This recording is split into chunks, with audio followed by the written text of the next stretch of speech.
11e heure du jour. Seigneur Tout-Puissant, sur les apôtres tu envoyas le Saint-Esprit, faisant ta volonté qu'il ne s'éloigne pas de nous, mais renouvelle et illumine nos cœurs. Pose sur nous ton regard, pénètre-nous de ta splendeur, que ton esprit nous fasse goûter ce qui est beau, qu'il redresse ce qui dévie et réunisse, ton peuple dispersé par le péché. Car tu es venu, Seigneur Jésus, pour nous sauver en ton amour. Toi qui enduras la mort au milieu du jour, et par ta résurrection as tout rempli de gloire. Avec le Père et le Saint-Esprit, nous te louons. Peuple de Sion, Jérusalem, éclate en cri de joie. Marche à la rencontre de ton Dieu, éclate en cri de joie. Peuple de Sion, Jérusalem, éclate en cri de joie. Marche à la rencontre de ton Dieu, éclate en cri de joie. Dieu abaissera toute montagne et toute colline, pour qu'Israël chemine dans la paix, sous la gloire de Dieu.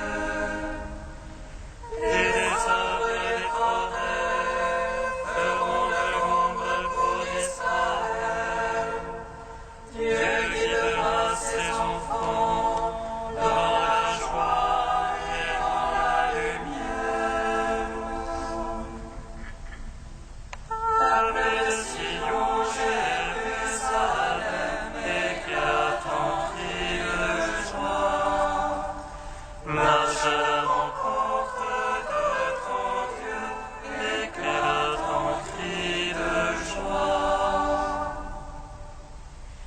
Jérusalem est cité de Dieu, ne perd plus. Pourquoi te consumer de tristesse? Je te sauverai, je te délivrerai, ne crains plus. Dans la détresse, je suis auprès de toi. Peuple de Sion, Jérusalem, éclate en cri de joie. Marche à la rencontre de ton Dieu, éclate en cri de joie. Psaume 118, strophe 9.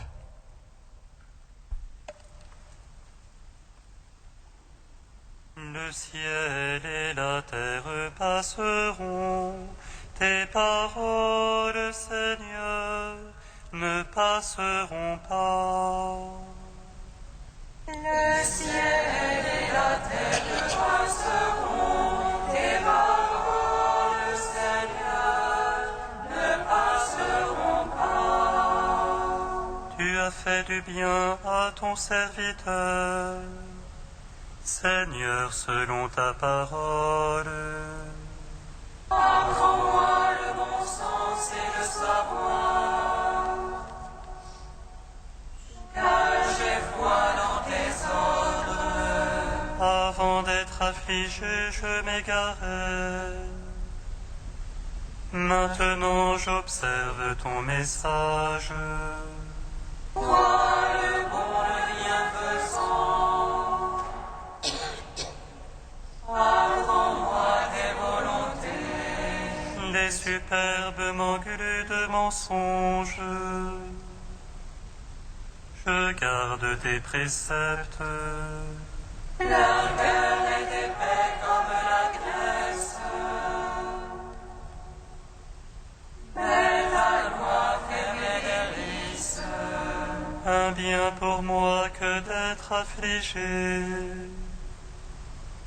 afin d'apprendre tes volontés. Un bien pour moi que la loi de ta bouche. Plus de millions d'or et d'argent. Gloire au Père, au Fils, au Saint-Esprit. Pour les siècles des siècles. Amen. Le ciel et la terre passeront, tes paroles, Seigneur, ne passeront pas. Psaume 124.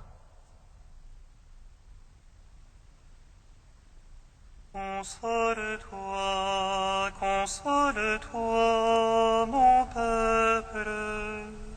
Je suis ton sauveur et ton roi. Console-toi, mon peuple. Je suis ton sauveur et ton roi. Qui s'appuie sur le Seigneur ressemble au mont Sion. Rien ne l'ébranle, il est stable pour toujours. Jérusalem, les montagnes l'entourent. Ainsi Dieu entoure son peuple. Ainsi Dieu entoure son peuple, et maintenant et pour toujours. Jamais un sceptre indigne ne tombera sur la part des justes. De peur que ne tende au crime la main des justes. Fais du bien, Seigneur, aux gens de bien, qui ont au cœur la droiture. Mais les tortueux, les dévoyés, que Dieu les pousse avec les malfaiteurs. Gloire au Père, au Fils, au Saint-Esprit. Pour les siècles des siècles. Amen. Console-toi, mon peuple. Je suis ton sauveur et ton roi.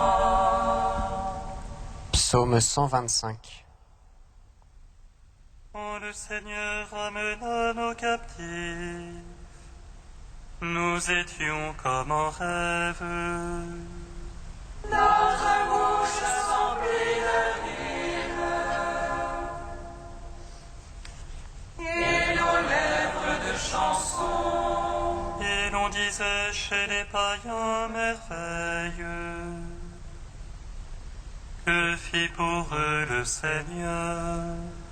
Merveille que fait pour nous le Seigneur. Nous étions dans la joie. Ramène, Seigneur, nos captifs, comme torrents au désert. Les semaines qui sèment dans les larmes moissonnent en chantant. On s'en va en pleurant. On porte la semence. On s'en vient en chantant. On rapporte les germes. Gloire au Père, au Fils, au Saint-Esprit.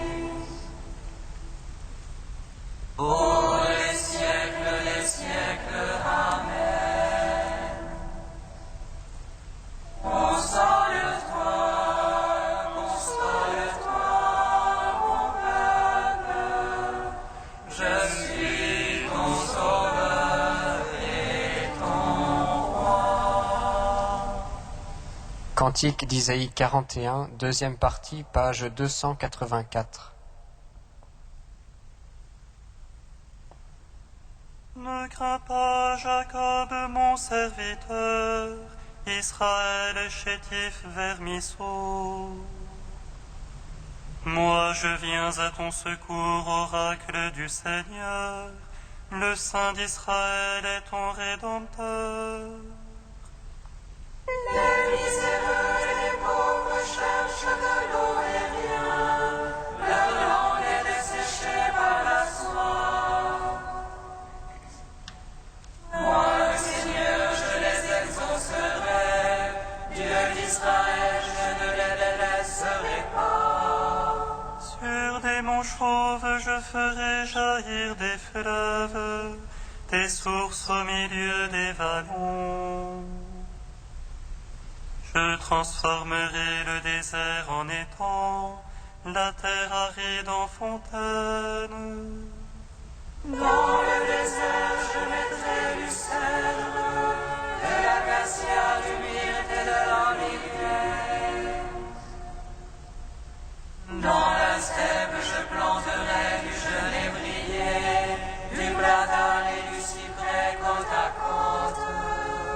Pour qu'ils voient et qu'ils sachent, qu'ils observent et comprennent tous, que la main du Seigneur a fait cela, que le Saint d'Israël l'a créé.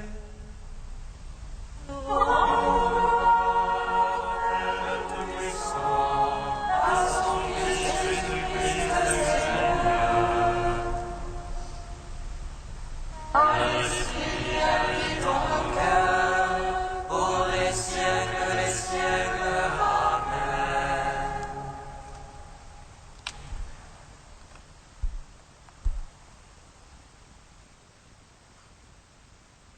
Du Père Jean-Pierre Torel, dominicain, notre bienheureuse espérance. Il m'arrive parfois de croiser des personnes outrageusement fardées.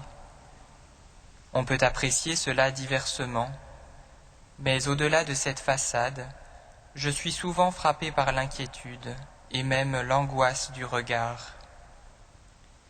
Il s'agit d'autre chose, et de plus que de savoir si l'on est agréable à regarder ou non. Ce regard révèle souvent une profonde détresse, une insondable fragilité.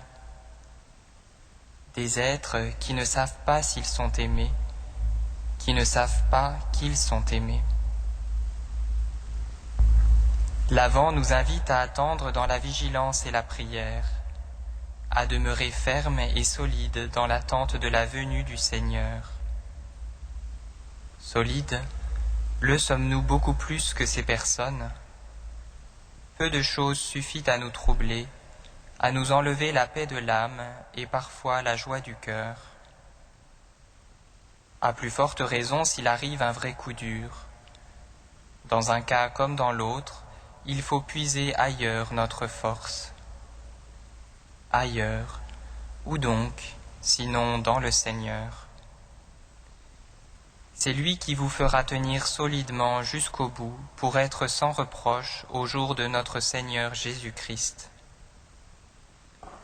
Cela est vrai en tout temps, bien sûr. Le Seigneur est notre forteresse, notre bouclier, le rocher sur lequel on peut s'appuyer. Les psaumes ne cessent de nous le répéter. Cela est vrai en tout temps, mais si la liturgie le rappelle lors de ce temps de l'Avent, c'est peut-être parce que les temps de plus grande grâce sont aussi des moments de mise à l'épreuve. La tradition monastique expliquait cela en disant que les périodes de l'Avent et du Carême sont des moments privilégiés pour le combat.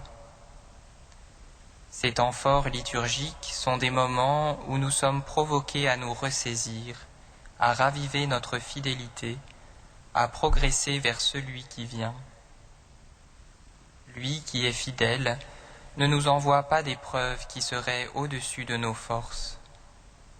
Avec l'épreuve, il donne toujours la grâce pour la surmonter. Il nous faut donc veiller, être attentifs, raffermir notre espérance.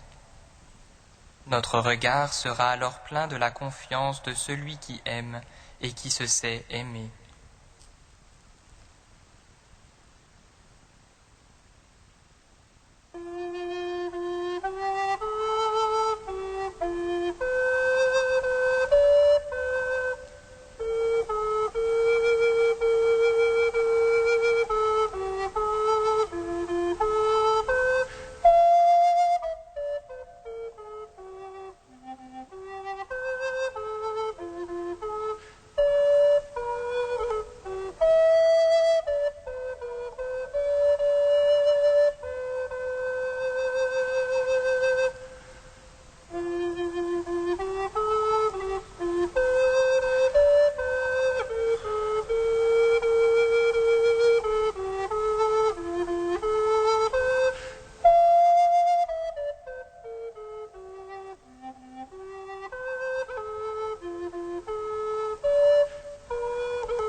Voici, je viens bientôt, et ma récompense est avec moi.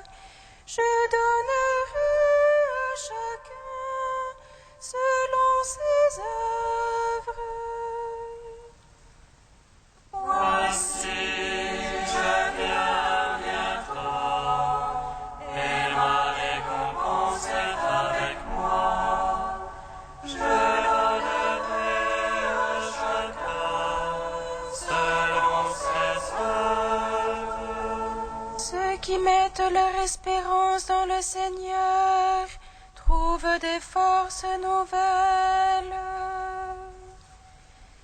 Voici, je viens bientôt, et ma récompense est avec moi. Je donnerai à chacun selon ses œuvres. Lecture du livre d'Isaïe. À qui donc pourriez-vous me comparer ? Qui pourrait être mon égal, dit le Dieu saint. Levez les yeux et regardez, qui a créé tout cela ? Celui qui déploie toute l'armée des étoiles et les appelle chacune par son nom. Si grande est sa force, et telle est sa puissance qu'il n'en manque pas une. Pourquoi parles-tu ainsi, Jacob ? Israël, pourquoi affirmes-tu « Mon chemin est caché à mon Dieu, le Seigneur néglige mon bon droit ». Tu ne le sais donc pas, tu ne l'as pas appris. Le Seigneur est le Dieu éternel, c'est lui qui crée la terre entière. Il ne faiblit pas, il ne se lasse pas. Son intelligence est insondable.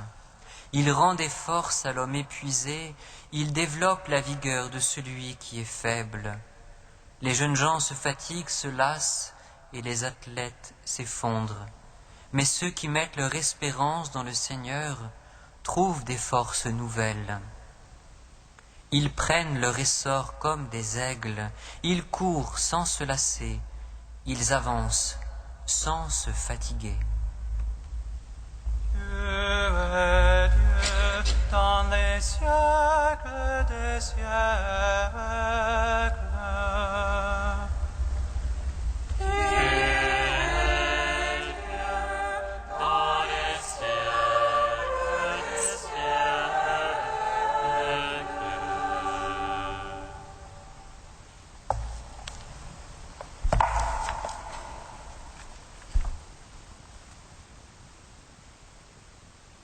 Frères et sœurs, l'extrait de ce jour pourrait nous apparaître comme l'extrait d'un procès verbal, d'une audience d'une cour de justice. Une séance pour le moins inhabituelle, une séance où il semblerait que Dieu siège non pas en juge suprême, mais plutôt comme au banc des accusés. Israël affirme « Mon chemin est caché à mon Dieu », le Seigneur néglige mon bon droit. Dieu néglige Israël.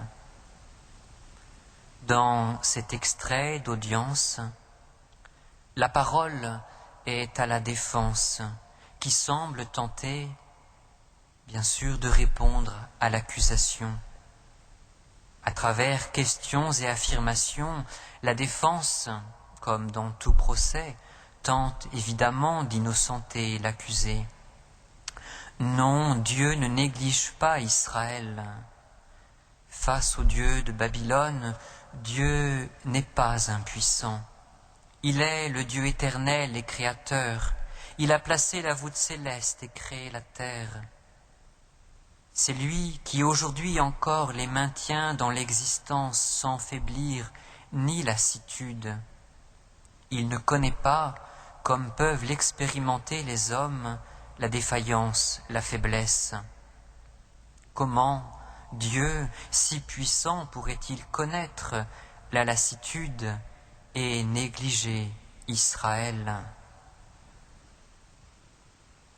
Cette approche, frères et sœurs, pourrait être séduisante, mais est-elle concevable? Est-il concevable que Dieu réponde, se défende face à une accusation humaine? Serait-ce donc le prophète Isaïe qui prend la défense du Dieu saint d'Israël? Non, Dieu n'a pas besoin de se justifier. Dieu n'a pas besoin non plus qu'on le défende. Malgré les apparences, s'il s'agit d'un procès, de ces procès où Dieu est sur le banc des accusés, c'est peut-être qu'il peut habiter le cœur de l'homme lorsque l'agir, la sagesse de Dieu apparaît inintelligible pour lui. Il ne s'agit pas pour le prophète de défendre Dieu, mais de réveiller un peuple qui apparaît épuisé, lassé et même effondré. Il s'agit pour le prophète de réveiller un peuple frappé d'une fatigue mystérieuse. Une fatigue qui n'est pas liée d'abord à un trop-plein d'activité, mais une fatigue mystérieuse où tout semble épuisant, une fatigue provoquée par le désespoir. Cette fatigue qui vient quand plus rien ne semble avoir de sens, où tout paraît incompréhensible, quand l'homme ne sait plus pourquoi il ferait quelque chose plutôt que rien. Pour le prophète, il ne s'agit pas de défendre Dieu, mais de manifester que ce Dieu tout-puissant et créateur, ce Dieu créateur du ciel et de la terre, ce Dieu très haut qui a placé les luminaires dans le ciel et les connaît chacun par son nom, n'est pas trop haut dans le ciel. Il n'est ni inaccessible, ni insensible et indifférent à son peuple. S'il connaît les étoiles par son nom, il connaît aussi chaque personne par son nom. Par son nom, il l'appelle et veut entrer en relation avec elle. Celui qui met son espérance dans le Seigneur trouve des forces nouvelles.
Seigneur, ô mon âme, béni es-tu, Seigneur.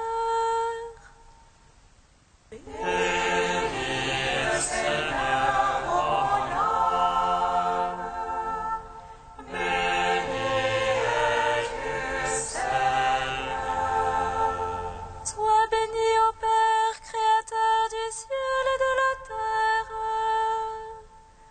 Que la beauté de ta création te rende grâce.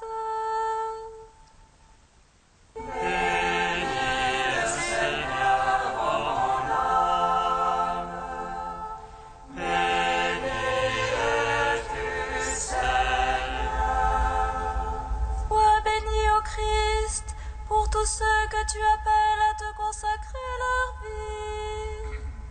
Qu'espérant toi seul, ils marchent à ta suite sans se lasser.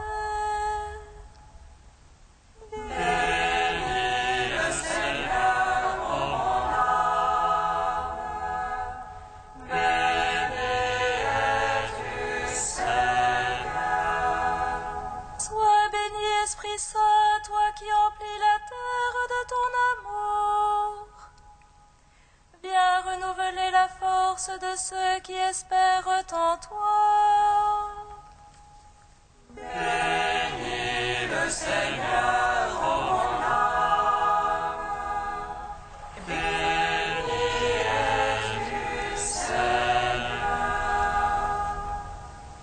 Dieu très saint et fort, Dieu saint et immortel, aie pitié de nous.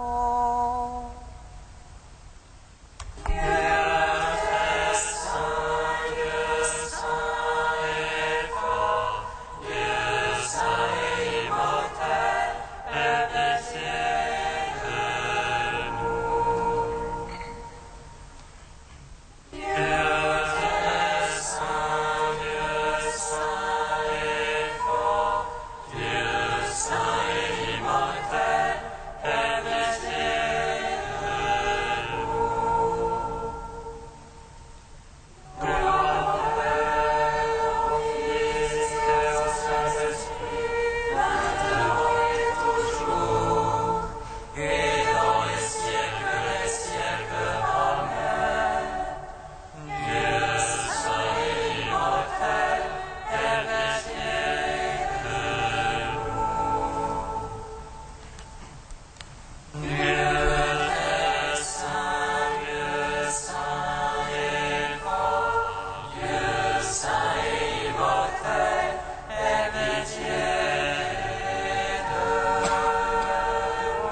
même esprit, nous pouvons dire avec confiance la prière que nous avons reçue du Seigneur.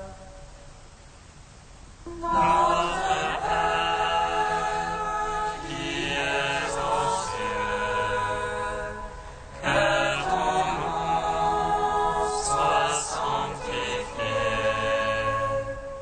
que ton règne vienne, que ta volonté soit faite sur la terre comme au ciel.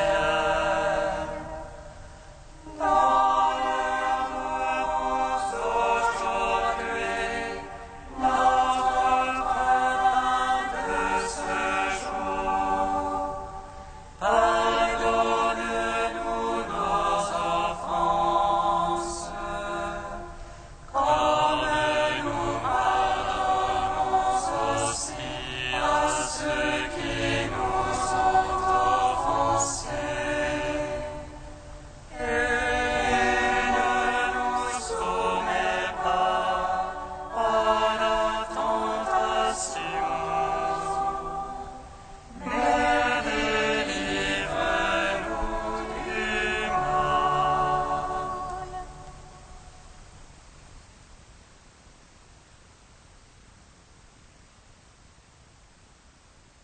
Dieu Tout-Puissant, tu nous demandes de préparer le chemin de ton Fils. Ne permets pas que la fatigue nous abatte, alors que nous attendons la venue bienheureuse de celui qui nous rendra les forces et la santé.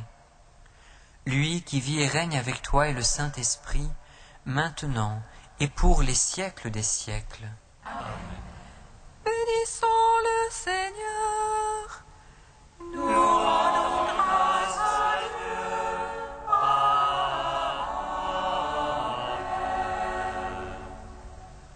L'ange annonça à Marie qu'elle serait la mère du Sauveur. Et elle conçut l'Esprit Saint. Réjouis-toi, Marie, pleine de grâce, le Seigneur est avec toi. Tu es bénie entre les femmes et le fruit de ton sein est béni. Voici la servante du Seigneur. Qu'il me soit fait selon ta parole. Réjouis-toi, Marie, pleine de grâce, le Seigneur est avec toi. Tu es bénie entre les femmes et le fruit de ton sein est béni. Et le Verbe s'est fait chair. Et il a demeuré parmi nous. Réjouis-toi, Marie, pleine de grâce, le Seigneur est avec toi. Tu es bénie entre les femmes et le fruit de ton sein est béni. Ô mère de tendresse,